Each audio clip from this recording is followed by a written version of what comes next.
پھر بڑیاں باریکیاں ہیں معزز سامعین کرام اس قتل اولاد کے اسباب میں، آلہ کار میں. جیسے کسی کو قتل کیا جائے نا، کوئی تیز دھار آلہ کہتا ہے، کسی نے لکڑ یا پتھر استعمال کیا، بے شمار انداز ہے. اسی طرح قتل اولاد میں جو حرام کرنے والا ہے یہ بھی ایسا زہر ہے کہ عمل تک اثر لاتا ہے، اور نیت سے عمل تک کا بگاڑ کون سا پہلو بچا؟ انحصار نیت پر اور حساب اس پر جو عمل کیا گیا، ترازو اس پر آئے گا جو اختیار کیا گیا، اور اس سارے کا انحصار اس نیت پر آئے گا جو محرک بنی.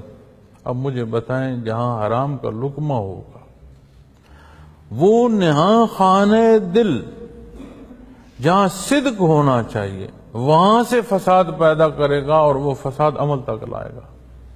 کبھی ہم نے غور کیا کہ جس اولاد کو ہم اپنی جان سے پیارا سمجھ رہے ہیں، اس کی ضرورت کی تکمیل میں جو لقمہ اسے دے رہے ہیں، کیا یہ حرام کا تو نہیں؟ اب کسی کو وہ لقمہ حرام کا دیا جاتا ہو، اس کے اثرات کیا مرتب ہو؟ اس میں اس پر سوال ہے کہ نہیں سوال؟ جو یہ عمل کر رہا ہے وہ تو ظلم کر رہا ہے. جب اس نے ظلم کیا تو اس ظلم کے اثرات تو مرتب ہوں. اور کیا کمال ہے آج ہماری کہ معاشرہ سارے کا سادہ ہم نے سود پر تعمیر کر رکھا ہے، اور اس سارے سودی نظام میں ہم پھر مطمئن بھی ہیں. قرآن کریم فرما رہے اللہ اور اس کے حبیب کی ساتھ اعلان جنگ ہے، اور ہم مطمئن بھی ہیں، ہماری دعائیں ہمیں جنت الفردوس میں بھی پہنچا دیں. کتنا بڑا حوصلہ کر رہے ہو کہ اللہ جل شانہ کے حضور اپنا مقام مقابل جنگ کا، اور جو کلام ہے وہ جنت الفردوس کی ہے، بخشش میں بھی عظیم بخشش نصیب. پھر جب اسی معاشرے میں اور آپ جو کچھ کھا رہے ہیں معزز سامعین کرام، اسی طرح کے اثرات پیدا ہوں گے. جیسی خوراک ہوگی ویسے اس کے اثرات پیدا ہوں گے. تو وجودی ضرورت کے لیے خوراک کا خالص ہونا، ایمانی ضرورت کے لیے اس کے اندر وہ خصوصیت کے کیسے حاصل کی، پاکی اور پلیتی تک، حلالا طیبہ، حلال بھی ہو اور پاک صاف بھی ہو. نہیں ہوگی تو ہم اپنے ذات کے ساتھ قتل اولاد میں کہاں تک داخل ہمارا ہو جائے. پھر معزز سامعین کرام،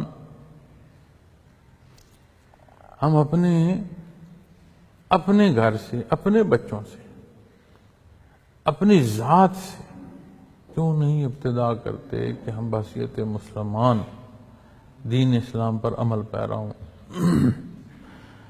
یا تو ہمیں گمان ہے